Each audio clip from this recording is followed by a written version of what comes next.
Welcome back to Soda City Live, everyone. We know the holidays right around the corner, and a lot of you may be returning home to see your loved ones, your elderly loved ones, for the holidays, and you may be wondering if something's a little different about them. That's why we have the gerontologist here, Dr. Macy P. Smith, to show us some details and some tips on what we should be looking out for when we return home for the holidays when it comes to our loved ones that are senior citizens. It is so good to see you again. Again, always. Not like I saw you a couple of days ago. Right. For anyone who missed our awareness episode Sunday, we did a 30-minute special about this very topic, so make sure that you're watching and tuning in for that. We have that whole episode online about what folks need to look out for when they return home for the holidays when it comes to their elderly loved ones. Yeah, This I mean, is it's an always, important topic. It is. It's very important, and it's exciting times. Yeah. But they're also fearful, too, because they may have heard something in their voice while they're talking on the phone. But there are a couple of things you want to look out for. I don't want you to be fearful because I want you to be able to acknowledge what you see, some of the changes. Right. First of all, it's, their appearance. Personal hygiene.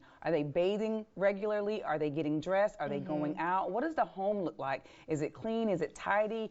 Do you need an exterminator? Something may be going on. Yeah. How are they eating? Are they eating well? Are they eating junk food? Are they dehydrated? Are they hydrating themselves? And so those are some of the things that you may see immediately. Then you may start to see or hear some changes in their conversation. They may experience trouble tracking conversations, or they may start to repeat themselves. What's a trouble tracking conversation? So when they have trouble tracking conversations, they may ask you to repeat what you said several times, or they may start talking about something that's totally off topic of what you're talking about, because there is a reason they're not connecting with your information. Something is happening cognitively that they're not able to connect and to continue on that same train of conversation. And so those are some indications that something may be wrong. It may not be Alzheimer's or dementia or an underlying condition, but something may be off. So once you have confirmed that something is off, something's different, what is the next step?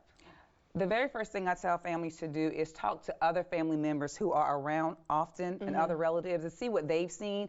Also, to see if they've, I won't say confronted the person or inquired about those experiences, because they may be able to tell that family member, don't you say nothing about that, because she is going to flip her wig. Right. So that way you'll have some insight on what could be concerning and how to follow up. And then you want to help them and partner with them on getting to their primary care doctor. I don't really recommend people go to the emergency room unless it's a true emergency, because that's a hospitalist. They don't know that loved one. You want to go to that person's primary care doctor to see what actually is causing those concerns, and then talk with the person. Figure out what their fears are, what they're experiencing. It may be due to some trauma. It may be due to some real world experiences that they've never been able to talk about. And as we continue this conversation, I want to pull up the full screen with the information on what people should look out for. Now, I know a lot of elderly people, they don't like you in their business. No. They don't want to talk about their health with you, because that's just that old school way. We're not talking about it. I'm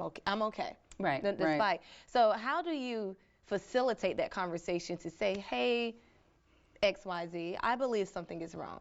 So I'm gonna be a little slick with it, right? I'm gonna talk about the intergenerational benefit. If they got a grandbaby, if they got a favorite niece or nephew, you want to put them up to talking about, grandmama, how you feeling? I want to make sure you're good, because the daughter may not be able to do it. The son may not be able to do it because they're trying to knock them off to get the insurance money. You know what I mean? That's probably how they're thinking. Right. So choose that family member that they absolutely love and adore, and you get them to have that conversation with them to try and talk about looking out for their well-being and their health and safety. That is so important. And as we are on the topic of returning home for the holidays and memory and hoping that our loved ones don't forget Christmas, I want to talk about what you're hosting this Friday, the premiere of a movie that embodies everything you talked about. It's called Forgetting Christmas.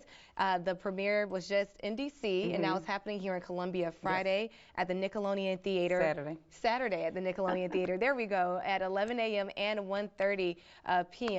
And you can get tickets. We have a link actually to our awareness episode online. Tell us more about this movie and why you believe this is probably one of those good conversation starters. Oh, it is absolutely a community building film. It is a predominantly black cast that's talking about early onset Alzheimer's disease. A daughter is finding out that her dad is losing his memory and trying to navigate that whole roller coaster.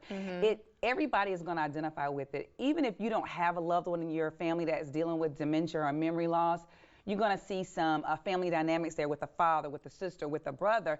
And the movie really does embody compassion, grace, forgiveness, faith. I mean, after the premiere in D.C., at the end of the movie, you heard claps, applause, whistles. People were excited that it was okay to talk about. And I think that this film is going to normalize that whole conversation. And I wanted to touch on something you said. It's a majority black cast. You know, it's for everyone, but it does target certain conversations and things that we have known that pertain to the African American community. When it comes to the black community, why is it sometimes so hard to have those discussions about dealing with memory loss? Well, it's a stigma. We think about the black community and mental health. We don't talk about it. We don't even give it a name. I know my mom, she would say she got nerves. But everybody got nerves, right. Mama. They don't want to give it a name because they think it's crazy. They're going to be embarrassed. I don't know what the people at church going to say. And so being able to give it a name, because if you can't face it, you're not going to fix it. And so we want to have those conversations as normalized, just like how we talk about eating. Yeah. You know, how we talk about relationships. We want to talk about cognitive health, mental health, and physical health. And so it's going to be funny. It's going to be some parts in there you have permission to laugh. And so, again, it makes it okay to talk about and not hide it, because if you hide it, you're not going to get the care and the support that you need. All righty, Dr. Macy Smith, you always are on point with this education when it comes to talking about those cognitive diseases like dementia and Alzheimer's. Let people know how they can continue to stay connected with you. Well, you can follow me on my website. That's drmacysmith.com, and I'm on social media at Dr. Macy P. Smith. And I will say a lot of these tips are on the synergyhomecare.com website as well. All right, that is good information to know. And also don't forget to tune in to our Forgetting Christmas Awareness episode on wistv.com/awareness. Well, you will get 30 minutes worth of this great information from Dr. Macy Smith. When we return, we're headed back into the Soda City Live kitchen, giving you some more holiday meal ideas. We'll be right back.